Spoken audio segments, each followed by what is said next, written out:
Hi guys and welcome back to the channel Deepak Yadav Education. Welcome to the daily Hindu news and editorial analysis of 9th of February 2026. तो guys आज है तारीख 9 फरवरी 2026 और है Monday. देखेंगे आज के द हिंदू कंप्लीट न्यूज़पेपर को एनालाइज करेंगे। बट लेक्चर में आगे बढ़ने से पहले अगर आपको इस लेक्चर का पीडीएफ चाहिए तो क्या करना है, सबसे पहले डाउनलोड करना है टेलीग्राम, देन उसके बाद जाके सर्च बॉक्स में टाइप करना दीपक यादव एजुकेशन पीडीएफ। आपको ये टेलीग्राम चैनल मिल जाएगा, यहाँ से आप डेली बेसिस पे इन लेक्चर के पीडीएफ डॉक्यूमेंट्स को डाउनलोड कर पाओगे।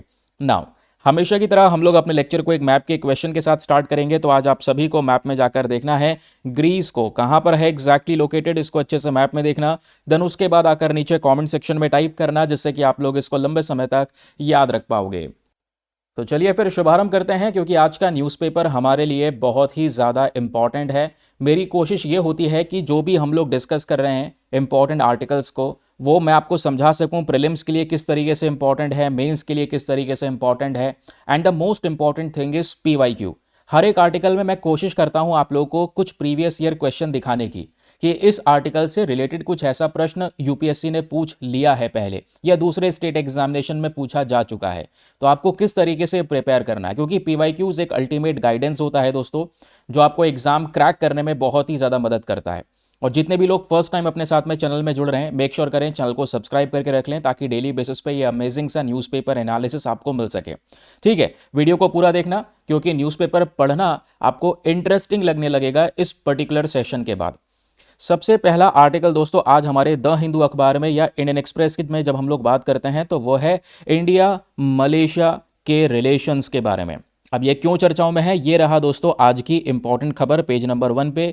GS paper number 2 international relations के साथ में आप इसको लिंक करेंगे। बात यह है कि भारत और मलेशिया ने मिलकर एक अग्रीमेंट साइन कर लिया है, ताकि दोनों देश आपस में मिलकर अपने रिलेशंस को अलग अलग सेक्टर्स में और ज़्यादा बढ़ा सकें, चाहे वो सेमीकंडक्टर सेक्टर हो, चाहे वो डिफेंस सेक्टर हो। यहाँ पर आप लोग हेडिंग के अंदर में ये सब चीज़ें देख पा रहे होंगे। अच्छा, अचानक से मलेशिया न्यूज़ में आ गया। कल मैंने बोला भी था मैप में जाकर देख लेना, नहीं देखा होगा बहुत सारे लोगों ने। कोई बात नहीं, आज मैं आपको मलेशिया की मैपिंग भी कवर करवाऊंगा और ये भी समझाऊंगा कोई भी अगर एक कंट्री न्यूज़ में रहता है तो उसको कैसे कवर करना होता है, मैपिंग उसकी कैसे करनी होती है, वो भी आपको जानने को मिलेगा। तो अभी क्या हुआ, यहाँ पर प्रधानमंत्री नरेंद्र मोदी पहुँचते हैं मलेशिया और मलेशिया में एक विजिट होती है। उस विजिट के दौरान दोस्तों ये सारे के सारे जो अग्रीमेंट हैं, मेमोरेंडम ऑफ अंडरस्टैंडिंग्स हैं, ये साइन करे गए हैं। अब इस आर्टिकल में आप देख पाओगे तो उस एमओयू के बारे में बात हो रही है, कौन कौन से सेक्टर्स हैं जहां पे हम लोग एक दूसरे के साथ मिलकर काम करेंगे, वो बात हो रही है। तो इस आर्टिकल से करना क्या है, छोटे छोटे इंपॉर्टेंट माइक्रो नोट्स बना लेने हैं, जो आपको अपने एग्जाम में बहुत ही ज़्यादा हेल्प करेंगे। और वो माइक्रो नोट्स कैसे बनेंगे, परेशान ना होए, सब कुछ बना बनाया मिलेगा। ये रहा आपके सामने ये पूरा पीडीएफ लेक्चर। ठीक है, तो ये न्यूज़ में क्यों है दोस्तों, न्यूज़ में इसलिए है क्योंकि भारत मलेशिया ने मिलकर रिसेंटली मल्टीपल अग्रीमेंट साइन करे हैं। लगभग 11 मेमोरेंडम ऑफ अंडरस्टैंडिंग्स को साइन करा गया है। ये कब साइन करे गए हैं, जब प्रधानमंत्री अभी 2 दिन के विजिट पर जाते हैं कुआलालंपुर यानी मलेशिया, दोनों देशों के संबंधों को और बढ़ाने के लिए। तो इसी चीज़ को देखते हुए जब हम लोगों ने देखा कि कौन कौन से इंडस्ट्रीज़ हैं जहां पे दोनों कंट्रीज़ ने मिलकर डिसाइड किया है कि हम अपने भविष्य को आगे और बढ़ाएंगे, एक साथ मिलकर काम करेंगे, तो उस इंडस्ट्री में दोस्तों सबसे पहला आता है डिफेंस इंडस्ट्री, फिर है सेमीकंडक्टर, एंड देन उसके बाद व्यापार को बढ़ाने की बात की गई है। एंड मोस्ट इंटरेस्टिंग पॉइंट यह है कि व्यापार जो है ये लोकल करेंसी में बढ़ाया जाएगा। जैसे आज दुनिया भर में व्यापार मेनली डॉलर्स के करेंसी में हो रहा है, यहाँ पे कोशिश की जा रही है जो व्यापार हो वो डॉलर में ना होकर मलेशियन करेंसी और इंडियन रुपी के बीच में हम लोग कर सकें। Maritime security, people to people relations हम आगे कैसे बढ़ा सकते हैं, इस पे भी ध्यान देने की इस आर्टिकल में बात की गई है।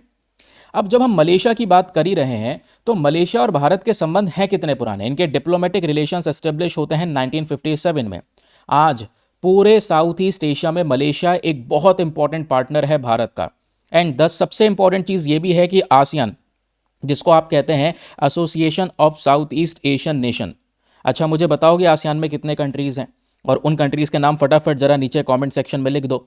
तो मलेशिया आसियान का एक हिस्सा है, और आसियान पूरा का पूरा जो ग्रुप है ये भारत के साथ में बहुत अच्छे संबंध को आज के समय पर परफॉर्म करता है। ठीक है, तो मलेशिया के साथ भी हमारे बहुत अच्छे संबंध हैं, ट्रेड रिलेशंस बहुत अच्छे हैं। हिस्ट्री देखोगे तो हिस्टोरिकल रिलेशंस बहुत ज़्यादा डीपर हैं।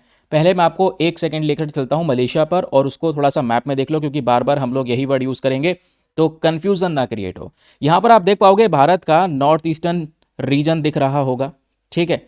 फिर उसके बाद ये इंडिया हो गया, इधर बांग्लादेश नीचे है, ठीक है। अभी यहाँ पर हम इंडिया की बात कर रहे हैं।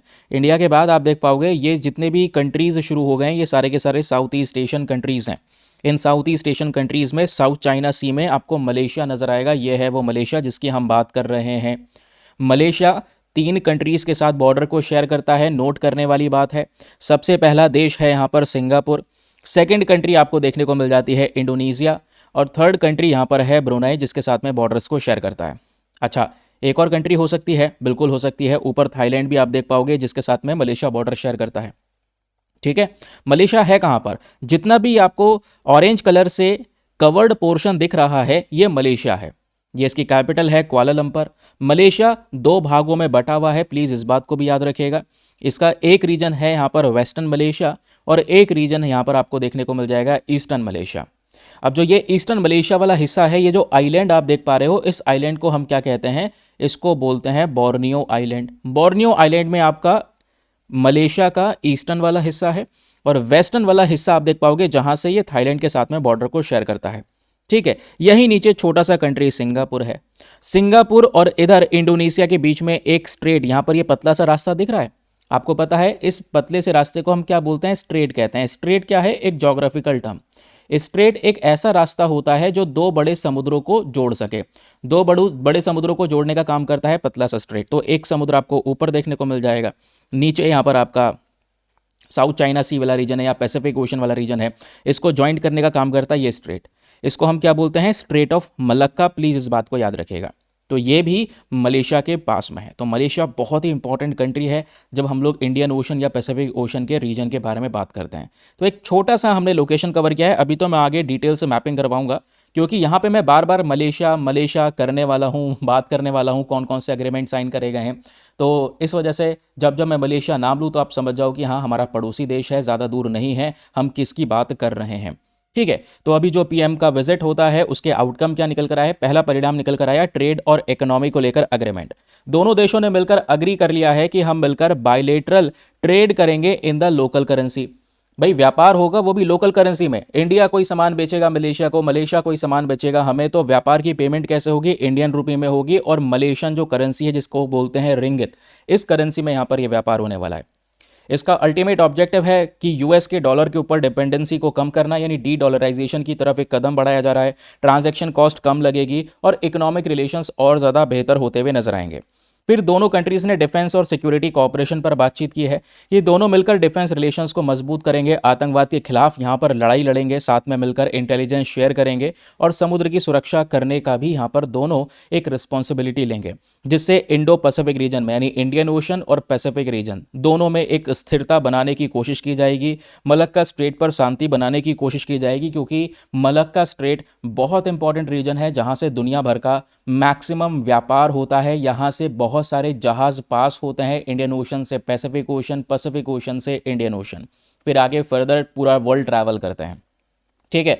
फिर उसके बाद तीसरा जो सेक्शन यहाँ पे डिस्कस किया गया है वो सेमीकंडक्टर है। दोनों कंट्रीज कह रहे हैं कि हम साथ में मिलकर एंगेजमेंट करेंगे, यानी मिलकर काम करेंगे सेमीकंडक्टर सेक्टर में, एआई और डिजिटल टेक्नोलॉजीज के अंदर भी। फिर रीजनल और ग्लोबल इश्यूज की बात की गई है। मलेशिया अपना सपोर्ट दिखाता है भारत के परमानेंट मेंबरशिप को। देखो हम लोग क्या डिमांड कर रहे हैं? हम डिमांड कर रहे हैं कि भारत को यूनाइटेड नेशन सिक्योरिटी काउंसिल के अंदर में एक परमानेंट सीट मिलनी चाहिए। आपको पता ही है यूनाइटेड नेशन सिक्योरिटी काउंसिल में टोटल 15 मेंबर्स होते हैं, जिसमें से 10 तो होते हैं नॉन परमानेंट मेंबर्स और 5 होते हैं परमानेंट मेंबर्स। तो जो 5 परमानेंट मेंबर्स हैं ज़रा मुझे बताओगे वो कौन कौन से देश हैं? नीचे कॉमेंट सेक्शन में ज़रा लिख दो नाम फटाफट। तो ये जो 5 परमानेंट मेंबर्स हैं, भारत चाहता है कि इसमें इंडिया को भी प्रेजेंस मिले। कुछ कंट्रीज़ हमको इसमें सपोर्ट करती हैं, तो मलेशिया भी सपोर्ट करता है कि हाँ भारत इस तरीके से सारी क्राइटेरिया को क्वालिफाई करता है कि इंडिया को एक परमानेंट मेंबरशिप मिलनी चाहिए इस यूनाइटेड नेशन सिक्योरिटी काउंसिल के अंदर।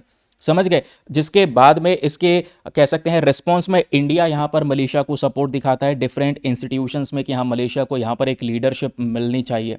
समझे। फिर दोनों कंट्रीज ने मिलकर अनाउंस किया है, जैसे फॉर एग्जांपल हम इंडियन कंसुलेट जनरल ओपन करेंगे, स्टैब्लिश करेंगे मलेशिया में, जिससे आपस में डायस्पोरा का एंगेजमेंट, यानी कि एक दूसरे के देश में नहीं, मलेशिया के लोग भारत में हैं, भारत के लोग मलेशिया में हैं, इनके बीच में एंगेजमेंट हो सके, कल्चरल रिलेशंस मेंटेन हो सके, इसके लिए भी ये दोनों कंट्रीज काम करेंगी।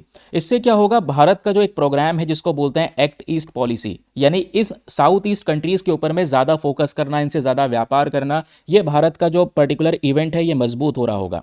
आसियान कंट्रीज के साथ रिलेशंस हमारे और मजबूत होते नजर आ रहे होंगे। ये एक अल्टीमेट पर्पस है, जो एक परिणाम भी कह सकते हैं, रिजल्ट भी कह सकते हैं, जो इस डील से निकल कर आ रहा है। जो भी बातें मैंने आपको बताई हैं भारत मलेशिया के डील के बारे में, उसको आप रिवाइज कर सकते हैं थ्रू दीज रिविजन पॉइंटर्स, जिसमें कौन कौन सी कंट्रीज इन्वॉल्व हैं, कौन से रीजन की बात हो रही है, इंपॉर्टेंट फोकस एरियाज, ये सब कुछ हम लोगों ने डिस्कस कर लिया है। लेकिन इस आर्टिकल का केवल अभी पार्ट 1 कवर हुआ है, क्योंकि ये तो न्यूज़ चल रही है, करंट अफेयर्स चल रहा है। एग्जाम में यूपीएससी कहाँ से पूछेगा सवाल, मलेशिया न्यूज़ में है, तो आपको ऑब्वियसली ये जो प्लेसेस इन न्यूज़ का सेक्शन होता है उसमें मलेशिया की मैपिंग बहुत डिटेल से करनी होगी। डिटेल मतलब क्या होती है ना, वो अभी आपको मैं समझाता हूँ।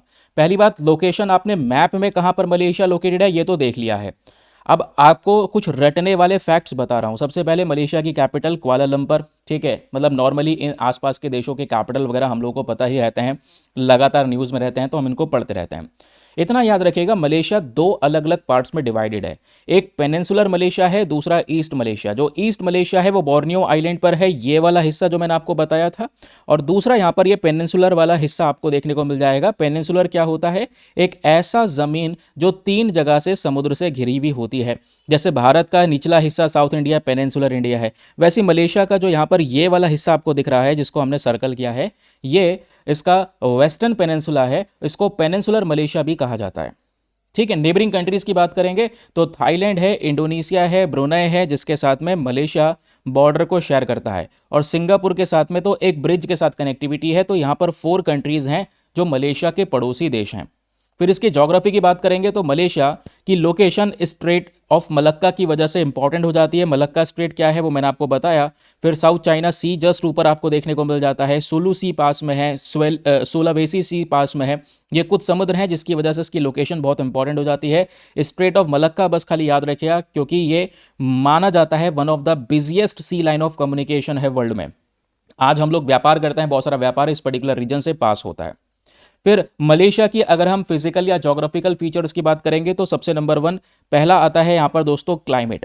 क्लाइमेट में आप देख पाओगे ट्रॉपिकल क्लाइमेट, यानी हॉट ह्यूमिड क्लाइमेट। यहाँ का थोड़ा तापमान गर्म है, बरसात ज़्यादा होती है। सबसे ऊंची चोटी यहाँ पे कौन सी है तो वो है माउंट किनाबालू। सबसे ऊंची चोटी है जो बोर्नियो वाले आइलैंड पर है, यानी इधर वाले हिस्से पर यह प्रेजेंट है।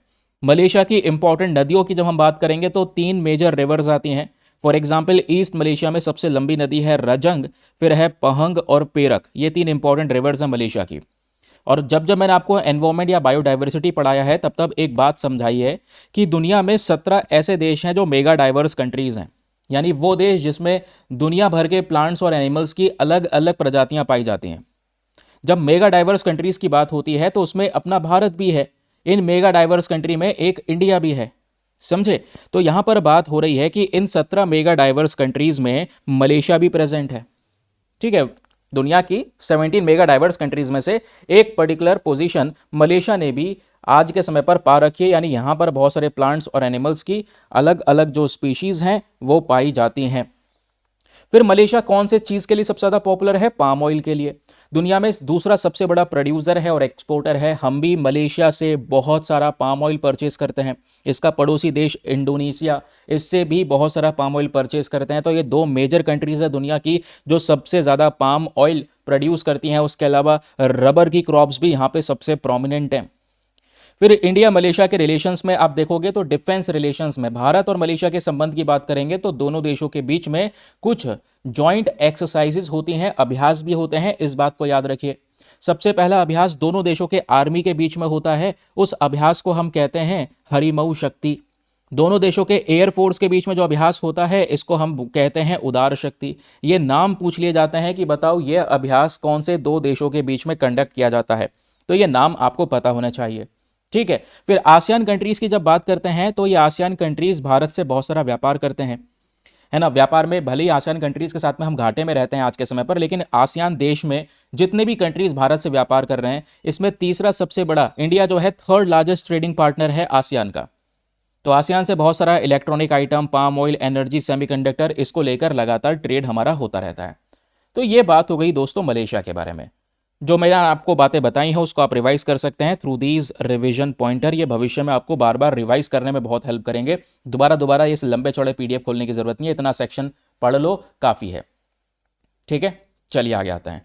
अब ज़रा एक पैटर्न देख लेते हैं कि यहाँ से क्वेश्चन बनेगा तो कैसे बनेगा। तो हमने करंट अफेयर पढ़ा, उससे अपना स्टैटिक पोर्शन को लिंक करा, मलेशिया क्या लोकेशन समझा। अब देखिए यूपीएससी का साल 2011 का यहाँ पर एक रेलिवेंट सा क्वेश्चन है। क्वेश्चन आपके सामने है कि between India and east Asia, हम बात कर रहे हैं भारत की और इधर वाले रीजन की, ईस्ट एशिया की, इन दोनों में अगर नेविगेशन टाइम को कम करना हो, यानी समय, डिस्टेंस वगैरह अगर हमें रिड्यूस करनी हो तो हम किस तरीके से कम कर सकते हैं। इधर से उधर व्यापार करना हो तो हमारे जहाज जल्दी जल्दी कैसे जा सकते हैं, इधर से उधर, उधर से इधर। तो पहला स्टेप, क्या हमें मलक्का स्ट्रेट को और गहरा कर देना चाहिए मलेशिया और इंडोनेशिया के बीच में, जिससे जहाज जल्दी जल्दी पास होंगे, या फिर हमें एक नया कैनाल ओपन कर देना चाहिए क्रा स्थमस के पास। स्थमस क्या होता है अभी समझाऊंगा। तो क्या हमें एक नया कैनाल ओपन कर देना चाहिए क्रा स्थमस के पास, जो गल्फ ऑफ सियाम और अंडमान सी को जोड़ेगा, क्योंकि भारत के अंडमान निकोबार आइलैंड्स यहाँ पर हैं। तो अंडमान सी को जोड़ेगा किस चीज़ से, गल्फ ऑफ थाईलैंड से। देखो गल्फ ऑफ सियाम को गल्फ ऑफ थाईलैंड भी कहा जाता है। तो दोनों में से कौन सा सही उत्तर है कि भाई इस रीजन को उस रीजन को आपस में जोड़ना हो तो क्या करना चाहिए।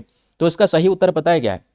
सही उत्तर है ऑप्शन नंबर 2 कि हमें एक नया कैनाल ओपन कर देना चाहिए अक्रॉस द क्रा स्थमस। पहला वाला स्टेटमेंट गलत है। पहला वाला स्टेटमेंट क्यों गलत है?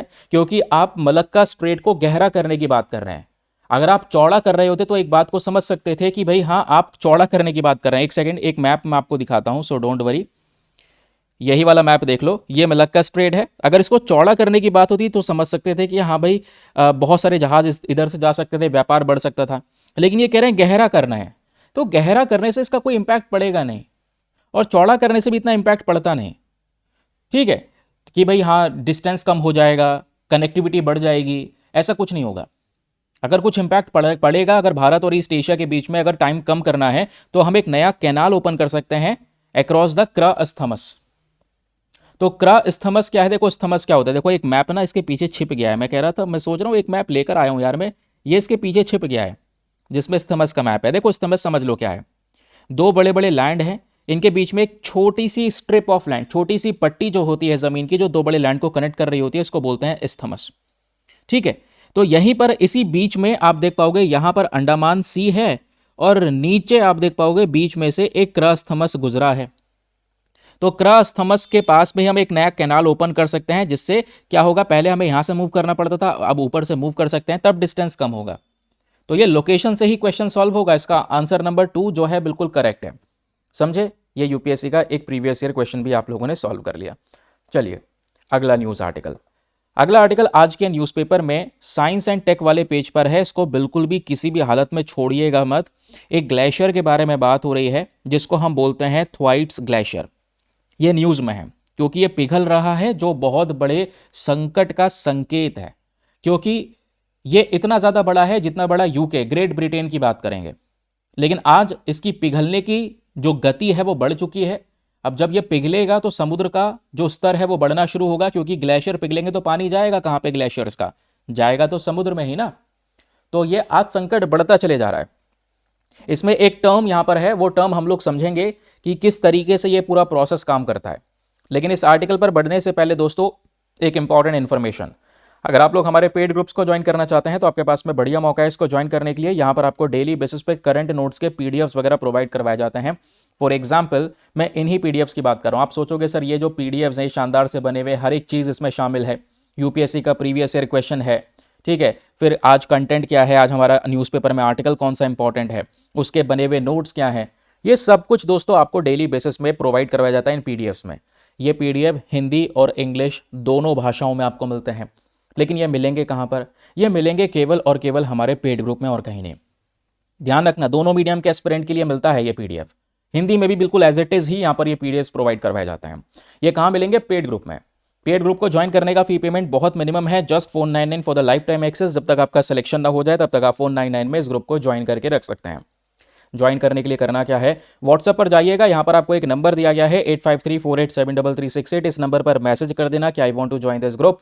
आपको रिप्लाई मिलेगा, पेमेंट का प्रोसेस दिया जाएगा, डेमो वीडियो का लिंक मिलेगा, उसको देख सकते हैं, चेक कर सकते हैं, अपना आपको कंप्लीटली सेटिस्फाई करने के बाद में जाकर ये अपना इन्वेस्टमेंट कर सकते हैं।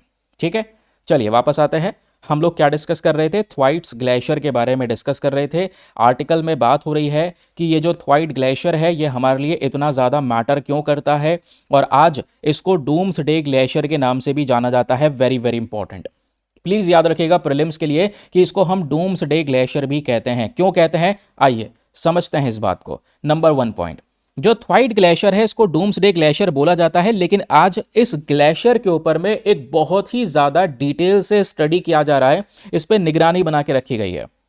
क्यों, क्योंकि धीरे धीरे ये वाला जो हिस्सा है, ये जो बर्फ का टुकड़ा है, ये पिघल रहा है। ये बर्फ का टुकड़ा इतना ज़्यादा बड़ा है जितना बड़ा पूरा यूके, पूरा ग्रेट ब्रिटेन की हम बात कर रहे हैं। ठीक है, ये कहां पर लोकेटेड है, प्लीज इसकी लोकेशन रट लेना अच्छे से, क्योंकि ग्लेशियर्स की इस प्रकार से लोकेशन यूपीएससी पूछता है। 2020 का सियाचिन ग्लेशियर का क्वेश्चन आपने देखा होगा। तो इसकी लोकेशन है एंटार्क्टिक, एंटार्क्टिक वाला रीजन, यानी साउथ पोल की, ऊपर आर्कटिक है, नीचे एंटार्क्टिक है। तो एंटार्क्टिका में जो हमारा वेस्टर्न एंटार्क्टिका वाला हिस्सा है, एग्जामिनेशन में क्वेश्चन बन सकता है, वेस्टर्न एंटार्क्टिका वाले रीजन में थ्वाइट्स ग्लेशियर प्रेजेंट है। ये बड़ा विशाल सा बर्फ का टुकड़ा जो बहुत तेजी से यहां पर पिघलता चले जा रहा है, समझ रहे हैं। और ये ऐसी स्थिति में आ जाएगा एक समय बाद कि इसको रिवर्स नहीं किया जा सकेगा, इसको वापस से ठीक नहीं किया जा सकेगा, ये एकदम तबाही लेकर आएगा। स्पेशली छोटे छोटे जो द्वीप हैं, जो आइलैंड कंट्रीज है, जो समुद्र के बीचों बीच स्थित हैं, या तटीय स्टेट्स होते हैं जो समुद्र के किनारे यहां पर राज्य हैं अलग अलग देशों के, उनमें सबसे बड़ा संकट आएगा, क्योंकि समुद्र का स्तर जैसे ही बढ़ेगा वो सब डूबने शुरू हो जाएंगे, या पानी का जो कह सकते हैं कि लेवल है उस एरिया को पूरी तरह से अपने अंदर लेता चले जाएगा।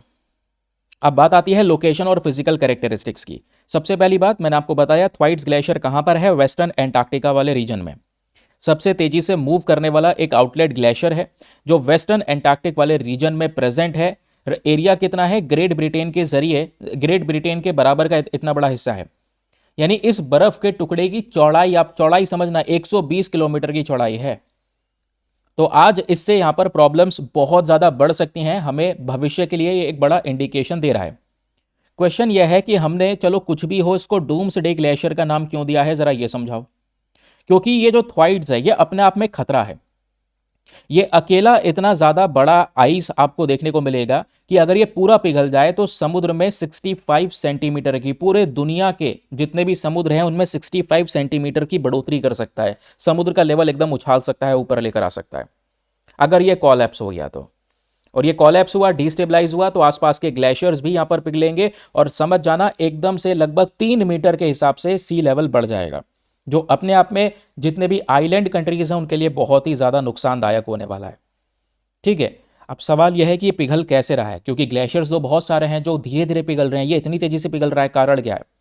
कारण आती है यहाँ पर एक थ्योरी, और उस प्रोसेस या उस थ्योरी को हम बोलते हैं मैरीन आइस शीट इनस्टेबिलिटी, जिसको MISI बोला जाता है। एग्जामिनेशन में पूछा जा सकता है आपसे, ज्योग्राफिकल टर्म है, जरा सुनिएगा।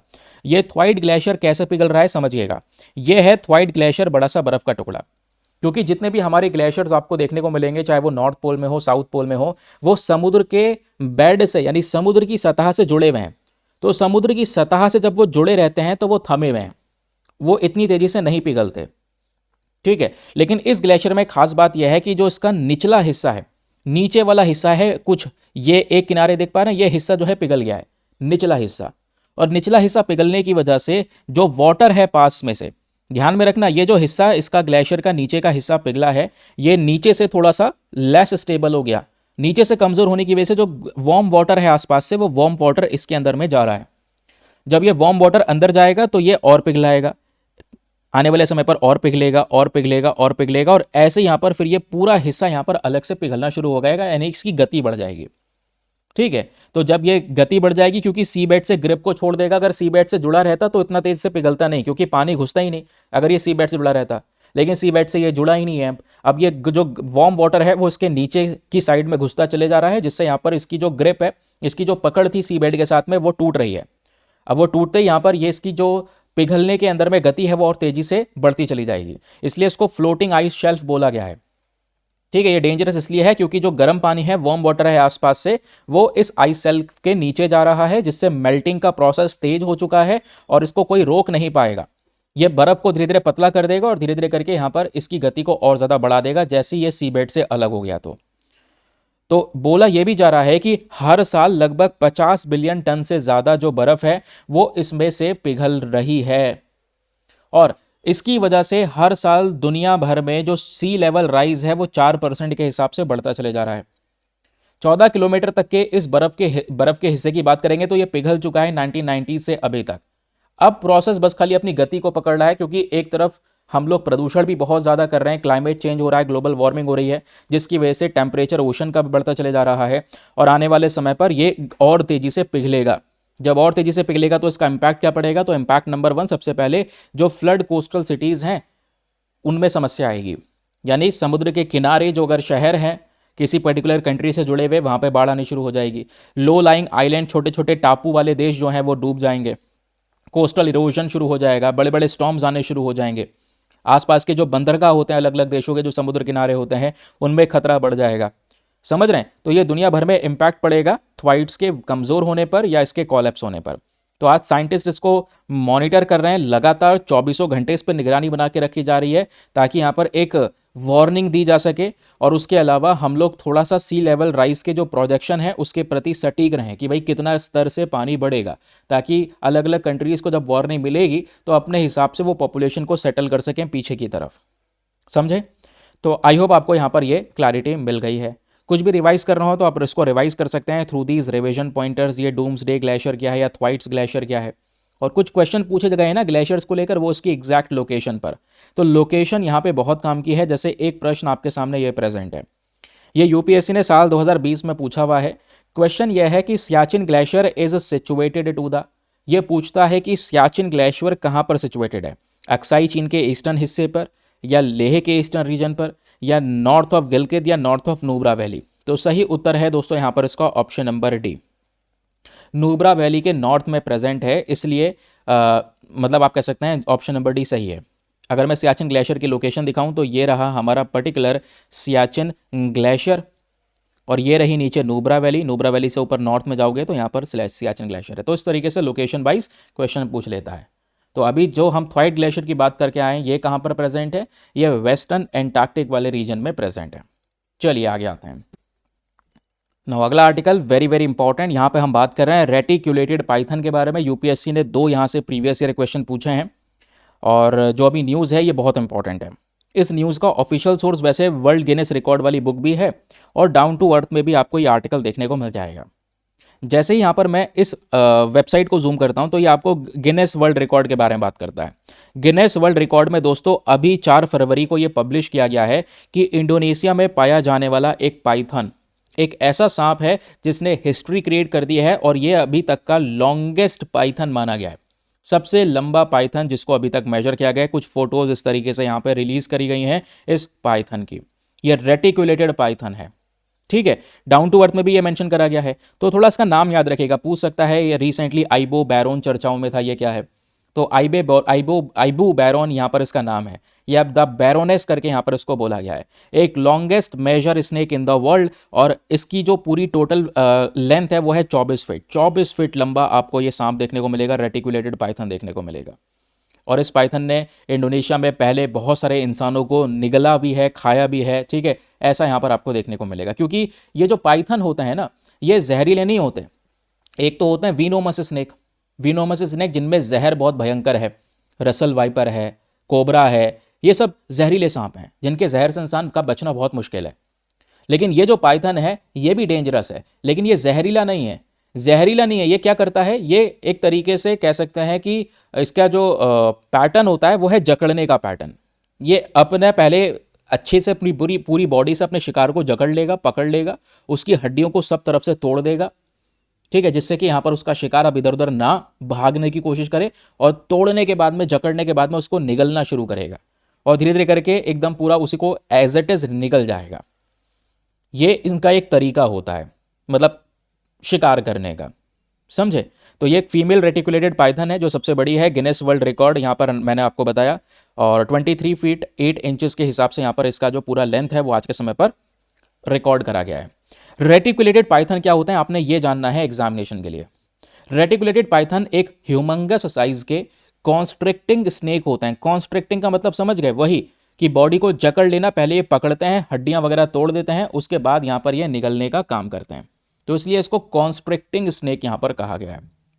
ठीक है, ये किससे बिलोंग करता है? ये पाइथन फैमिली से बिलोंग करता है। इसका साइंटिफिक नेम है मलयोपाइथन रेटिकुलेटस, ये इसका साइंटिफिक नेम है। ठीक है, और इसको रेटिकुलेटेड पाइथन क्यों बोला जाता है? क्योंकि इसकी बॉडी के ऊपर में जो एक स्ट्रक्चर बना हुआ है, ये जैसा आप देख पाओगे तो वो जाले टाइप का है इसके स्किन के ऊपर में, तो जाली टाइप का जो स्ट्रक्चर है उसी की वजह से इसको रेटिकुलेटेड पाइथन बोला गया है। ठीक है, क्लियर? चलिए आगे आता है। तो दुनिया का सबसे लंबा सांप और तीसरा सबसे भारी सांप भी यही है। जब हैवीएस्ट स्नेक की बात करते हैं तो हैवीएस्ट स्नेक में सबसे ऊपर आता है ग्रीन एनाकोंडा, सबसे हैवी, मतलब उसका 220 किलोग्राम से ज्यादा वजन, हाँ 2 कुंटल से ज्यादा का वजन है ग्रीन एनाकोंडा का। फिर आता है उसके बाद बर्मीज पाइथन, फिर आते हैं रेटिकुलेटेड पाइथन जो हैवीएस्ट स्नेक की कैटेगरी में काउंट किए जाते हैं। ये नॉन विनोमस होते हैं, एग्जामिनेशन में क्वेश्चन बन जाए रेटिकुलेटेड पाइथन बहुत विनोमस होता है, नहीं, नॉन विनोमस होते हैं, बस खाली ये कॉन्स्ट्रिक्टिंग मेथड को अपनाते हैं, यानी कॉइल करके अपने शिकार का दम घोट देते हैं, मार देते हैं, उसके बाद यहाँ पर धीरे धीरे करके निकलते हैं। एपेक्स प्रीडेटर यहाँ पर ये माने जाते हैं। ठीक है, स्पेशली एपेक्स प्रीडेटर किसके लिए? मैमल्स के लिए, बर्ड्स के लिए, डियर हो गया, पिग हो गया, उनको भी इसी तरीके से ये शिकार करते हैं। लेकिन क्वेश्चन यह है कि ये रेटिकुलेटेड पाइथन कहाँ पर मिलता है, क्योंकि अभी ये इंडोनेशिया में मिला है। तो दोस्तों वैसे तो रेटिकुलेटेड पाइथन की कुछ पॉपुलेशन भारत में भी है, स्पेशली नॉर्थ ईस्ट इंडिया में। उसके अलावा Indonesia, Philippines, Malaysia, Thailand, Myanmar, यानी पूरा साउथ ईस्ट एशिया वाला रीजन आपको देखने को मिल जाएगा जहां पर रेटिकुलेटेड पाइथन की पॉपुलेशन पाई जाती है। ठीक, अब आता है इसका आयुसीएन स्टेटस, ये सबसे इंपॉर्टेंट है। आयुसीएन ये पूछेगा अगर एग्जामिनेशन में कुछ यहां पर अगर आप लोगों से पूछ लेता है तो। रेटिकुलेटेड पाइथन आयुसीएन के अंदर में लीस्ट कंसर्न कैटेगरी में कवर किया गया है, यानी कि इसकी अच्छी खासी पॉपुलेशन आज के समय पर अवेलेबल है। कोई खतरा इसको इतना बड़ा है नहीं, इसकी पॉपुलेशन अच्छी खासी अवेलेबल है, इसलिए इसको लीस्ट कंसर्न कैटेगरी में कवर किया गया है। अब जो बातें मैंने आपको बताई उसको आप रिवाइज कर सकते हैं इन रिवीजन पॉइंटर्स के जरिए। ठीक है, ये स्पीशी क्या है, इसका साइंटिफिक नेम वगैरह, इसको वीडियो को पॉज करके फटाफट रिवाइज कर लो, रिकॉल कर लो। तब तक मैं आपको कुछ क्वेश्चन सॉल्व करवाता हूँ। ये यूपीएससी का क्वेश्चन है साल 2010 का, बहुत ही ज़्यादा इंपॉर्टेंट प्रश्न, PYQ क्वेश्चन यह है, किंग कोबरा के बारे में पूछता है कि किंग कोबरा एकलौता सांप है जो अपना खुद का घोंसला बनाता है। अच्छा, क्वेश्चन यह है कि ये अपने खुद का घोंसला क्यों बनाता है, ये पूछा गया।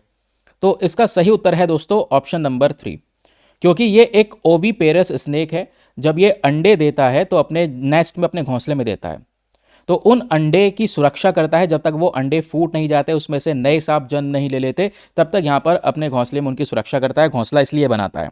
और किंग कोबरा इकलौता स्नेक है जो खुद का घोंसला बनाता है, याद रखिएगा, सांप वाली प्रजातियों में। क्यों बनाता है, रीजन मैंने आपको यहाँ पर बता दिया, अंडे देने के लिए और उसकी सुरक्षा करना जब तक यहाँ पर उनके बच्चे जन्म ना ले लें। तो ये क्वेश्चन यहां पर पूछा गया, ऑप्शन नंबर 3 इसका सही उत्तर है। फिर उसके बाद यूपीएससी ने साल 2019 में दोबारा से एक प्रश्न रिपीट किया, लेकिन इस बार वो जो क्वेश्चन है इतना टिपिकल नहीं था जितना टिपिकल 2010 वाला था। इस बार पूछा गया 4 स्टेटमेंट देके। पहला स्टेटमेंट कहता है कि कुछ स्पीशी टर्टल की ऐसी हैं जो हर्बीवोरस हैं। ये होता ही है भाई, देखो ऐसे क्वेश्चन का आंसर हमेशा चारों के चारों स्टेटमेंट सही माना जाता है, हमेशा कि भाई चारों के चारों सही हैं। टर्टल की कितनी प्रजातियां दुनिया में? अरे कुछ ना कुछ प्रजातियां तो होंगी ना जो हर्बीवोरस होंगी, जो घास फूस चरती होंगी। फिर कुछ स्पीशी मछलियों की ऐसी हैं जो हर्बीवोरस हैं। हो सकती हैं मछलियों की सारी प्रजातियां आपको पता है? नहीं, कुछ ना कुछ प्रजातियां ऐसी होंगी जो हर्बीवोरस होंगी। फिर कहता है some species of marine mammals, कुछ स्पीशी मैरीन मैमल्स की ऐसी हैं जो हर्बीवोरस, वो भी होंगी भाई। फिर ये कहता है कुछ स्पीशीज स्नेक्स की ऐसी हैं जो विवीपैरस होंगी। विवीपैरस जो बेसिकली सांप डायरेक्ट यहां पर बच्चे को जन्म देता है। और ओवीपेरस कौन होता है? ओवीपेरस, जैसे कि अभी हम लोगों ने ऊपर किंग कोबरा की बात की, ओवीपेरस है वो। ओवीपेरस मतलब क्या होता है कि वो अंडे के जरिए अपने बच्चे को जन्म देता है। विवीपैरस डायरेक्ट जन्म दे रहे हैं यहां पर। तो कुछ सांप की प्रजातियां ऐसी होती हैं जो बिना अंडे डायरेक्ट जन्म भी दे सकती हैं, हाँ बिल्कुल दे सकती हैं। ठीक है, वाइपर वगैरह की जो स्पीशीज होती हैं। तो ये कुछ ना कुछ मतलब सम वाला जो क्वेश्चन होते हैं इसमें चारों स्टेटमेंट सही है। ऑप्शन नंबर डी इसका सही उत्तर देखने को मिलेगा। तो लास्ट वाला स्टेटमेंट हम देख रहे थे कि भाई कुछ स्पीशीज स्नेक्स की विवीपैरस होती हैं, बिल्कुल ये डायरेक्ट बर्थ देती हैं लाइव यंग को। दूसरे सांपों को, जिसमें कुछ वाइपर्स की स्पीशी भी हैं या सी स्नेक्स भी आपको देखने को मिल जाएंगे जो वीवीपैरस होते हैं। ठीक है, आई होप आप समझ गए हो और आप ओवीपैरस और वीवीपैरस के बीच में भी एक डिफरेंस समझ पाए होंगे। चलिए, अगली खबर बहुत ही ज़्यादा इंपॉर्टेंट खबर है, इसको अच्छे से पढ़िएगा। यहाँ पर एक माउंटेन चर्चाओं में है जिसका नाम है माउंटेन एकानगुआ या माउंट एकानगुआ। आपने कई बार इसके बारे में सुना होगा, कई सारे एग्जामिनेशन में इसको लेकर सवाल पहले बन चुका है। माउंट एकोनगुआ के बारे में, एकोनकागुआ इसका पूरा नाम है, प्रोनाउंसिएशन ऐसे चलता रहेगा तो ध्यान रखिएगा। हुआ क्या एक्चुअली में, तो दो खबरें इससे रिलेटेड। एक तो रिसेंटली जो हमारे डिफेंस मिनिस्टर हैं राजनाथ सिंह जी, उन्होंने यहाँ पर एक कैंपेन को रिसेंटली लॉन्च किया है। एक जॉइंट माउंटेनियर एक्सपीडिशन लॉन्च किया गया है इस पर्वत के ऊपर में। और ये पर्वत कहाँ पर है, साउथ अमेरिका के अंदर अर्जेंटीना नाम के देश में। ठीक है, जहाँ से लियोनेल मेसी आते हैं, अर्जेंटीना से ये बिलोंग करता है। ठीक है, फिर उसके बाद यहाँ पर आप देख पाओगे त्रिपुरा माउंटेनियर की बात हो रही है। एक त्रिपुरा से बिलोंग करने वाले माउंटेनियर हैं, पहाड़ को एक्सप्लोर करते हैं, नाम है इनका अरित्रा रॉय। तो इन्होंने रिसेंटली माउंट एकानगुआ को सबमिट किया है, इस पर चढ़ाई की है, वो भी अकेले यहाँ पर इसको पूरा कैंपेन किया है, पूरा एक्सपेडाइट किया है। तो इस वजह से यहाँ पर ये चर्चाओं में। तो 2-3 मेन रीज़न है जिसकी वजह से माउंट एकानगुआ न्यूज़ में है। डाउन टू अर्थ का आर्टिकल है, वेरी वेरी इंपॉर्टेंट, एग्जामिनेशन में सवाल बन सकते हैं। हर साल हम पिछले 5 सालों में तो देख रहे हैं कि हर साल एक क्वेश्चन माउंटेन को लेकर आ ही रहा है। इस बार भी 2025 का जो लास्ट ईयर का प्रीलिम्स है एंडीज माउंटेन्स को लेकर आया था, ये आपको पता होना चाहिए। ठीक है, चलिए, तो क्वेश्चन यहाँ पर आपको समझ में आ गया कि हाँ न्यूज़ क्या चल रही है। अब पहले आपको इस पर्वत का लोकेशन पता होना चाहिए। ये कहाँ पर है, वेस्टर्न अर्जेंटीना में, चिली के बॉर्डर के पास। तो दोस्तों सबसे पहले यह है हमारा south American continent. South America में एग्जैक्ट लोकेशन जब आप देख पाओगे तो यह है अर्जेंटीना।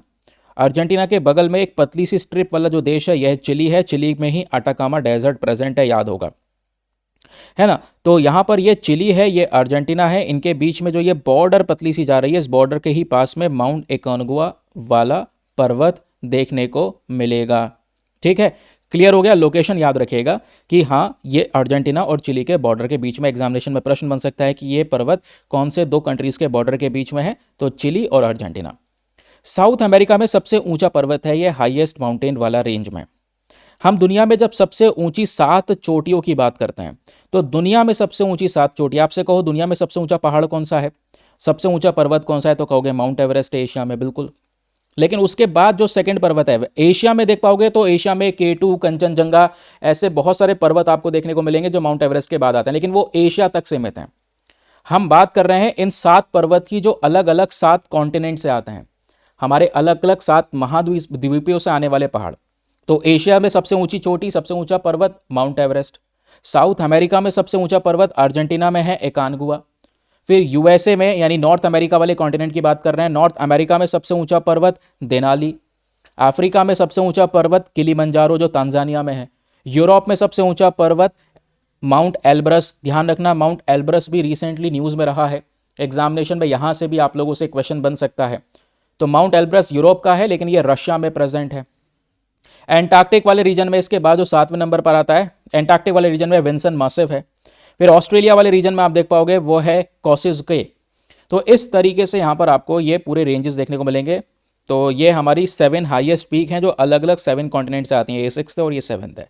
7 हाईएस्ट पीक्स के बारे में ये पूरा का पूरा जो डिस्कशन है वो हो गया। ठीक है, इसमें याद रखिएगा माउंट एकानगुआ दूसरी सबसे ऊंचा पर्वत है या दूसरी सबसे ऊंची चोटी आपको ये देखने को मिल जाती है। कहाँ पर है, अर्जेंटीना चिली के बॉर्डर पर, ये हमने डिस्कस कर लिया है। ये कोई वॉल्केनिक माउंटेन नहीं है, प्लीज़ याद रखिएगा, ये एक फोल्ड माउंटेन है। जैसे आज हमारे हिमालयाज़ हैं फोल्ड माउंटेन, अरावली की पहाड़ियाँ हैं, वैसे ही यहाँ पर ये भी एक फोल्ड माउंटेन है, कोई वॉल्केनिक माउंटेन नहीं है। ये चीज़ यूपीएससी पूछ सकता है। अब यहाँ का जो टेम्परेचर है वो एक्सट्रीम कोल्ड है, ड्राई है, हवाएं ज़्यादा चलती हैं, तो उस प्रकार के रीजन में ये प्रेजेंट है। ठीक है, कुछ भी रिवाइज करना हो रिवाइज कर सकते हैं इस छोटे छोटे पोर्शन को। एग्जामिनेशन में कुछ चीज़ पूछी जाएगी तो या तो लोकेशन पूछा जाएगा या माउंटेन सिस्टम, किस माउंटेन सिस्टम से जुड़ा हुआ है, एंडीज से जुड़ा हुआ है। इसके हाईएस्ट पीक की बात करेंगे तो ये सबसे ज़्यादा ऊंचे चोटी है साउथ अमेरिका में, इसका स्टेटस वगैरह याद रखेगा। ये किस प्रकार का पहाड़ है, तो ये फोल्ड माउंटेन है, प्लीज़ ये भी याद रखेगा, वॉल्केनिक माउंटेन नहीं है, ये एक फोल्ड माउंटेन है। चलिए आगे आते हैं। अब देखिए ये क्वेश्चन है यूपीएससी साल 2022 का, 2022 का, जो कि यूकेपीएससी के अंदर में पूछा जा चुका है, स्टेट एग्जामिनेशन का प्रश्न है। क्वेश्चन क्या है, highest mountain peak in the world outside the Asian continent is, यानी एशिया के बाहर ये 4 पहाड़ियों के नाम दिए गए, इन चारों में से वो कौन सी माउंटेन पीक है जो एशिया के बाहर सबसे ऊंची चोटी है, ये सवाल आपसे पूछा गया है। तो इसका करेक्ट आंसर क्या है भाई, Mount Logan, Mount Elbrus, Mount Aconcagua, Mount Kilimanjaro. भाई एशिया के बाहर जो सबसे ऊंची चोटी है वो तो माउंट एकानगुआ, सेकंड वही है ना, तो आंसर क्लियर है, option number 3 is the correct answer. चाहे माउंट एल्ब्रस की बात करो तो वो सबसे एशिया के बाहर सबसे ऊंची चोटी नहीं है, अगर वो आ रही है तो चौथे 5वें नंबर पर आ रही है, कुछ कुछ चोटियां उसके बाद और हैं, समझ रहे हैं। तो ध्यान में रखिएगा, क्योंकि यहां पे सीधा सीधा पूछ लिया गया एशियन कॉन्टिनेंट के बाद हाईएस्ट पीक, तो उसके बाद सेकंड हाईएस्ट पीक एशिया में माउंट एवरेस्ट हो गया, सेकंड हाईएस्ट पीक यहां पर माउंट एकानगुआ हो गया, तो ये वाला आंसर करेक्ट हो गया। तो ये भी इस तरीके से क्वेश्चन है, तो प्लीज़ इसको याद रखिएगा। बाकी दोस्तों आज के सेशन में इतना ही है, और ज़्यादा न्यूज़पेपर में कुछ काम की चीज़ें नहीं है। बजट के बारे में बात हो रही है कि हाँ भाई इसरो को कितना बजट दिया गया है, वो एक साइंस एंड टेक के पेज पर आर्टिकल है, नॉट दैट रियली इंपॉर्टेंट। फिर एक एडिटोरियल है सोशल मीडिया प्लेटफॉर्म को लेकर कि भाई सोशल मीडिया प्लेटफॉर्म को पूरी तरह से कंप्लीटली, मतलब इतने स्ट्रॉन्ग पॉइंट्स वहाँ पर भी नहीं है जो आपको हेल्प कर सके एग्जामिनेशन के लिए। तो कुछ चुनिंदा चीज़ों को चुनो जो एग्ज़ाम में आपको सीधा सीधा हेल्प कर सके, उसी चीज़ को यहाँ पर पढ़ो। और एक आर्टिकल और है जो न्यूज़पेपर में आज इंपॉर्टेंट है, वो ग्रीस को लेकर है। तो भारत ग्रीस में बातचीत चल रही है, कोई एग्रीमेंट साइन हो सकता है, डिफेंस एग्रीमेंट, तो अभी साइन नहीं हुआ है, हो सकता है, तो आने वाले 1-2 दिन में इन्फॉर्मेशन आ जाएगी तो मिल जाएगा आपको। इसलिए मैंने स्टार्टिंग में ही बोल दिया, मैप को आपको ग्रीस में जाकर देखना है, ग्रीस में जाकर नहीं देखना, यहीं से बैठ के ग्रीस को मैप में देखना है, ठीक है। हाँ, तो ग्रीस को मैप में अच्छे से कवर कर लेना, उसका लोकेशन नीचे कमेंट सेक्शन में बता देना, ठीक है। तो आज के न्यूज़पेपर से इतना ही है। दूसरे सोर्सेज से डाउन टू अर्थ से एक टॉपिक मिला हमें, इंडियन एक्सप्रेस से एक टॉपिक मिला, वो हम लोगों ने यहाँ पर लगाया, ठीक। चलिए मिलते हैं आप लोगों से नेक्स्ट वीडियो में, आज के लिए bye bye, have a nice day, thank you and Jai Hind.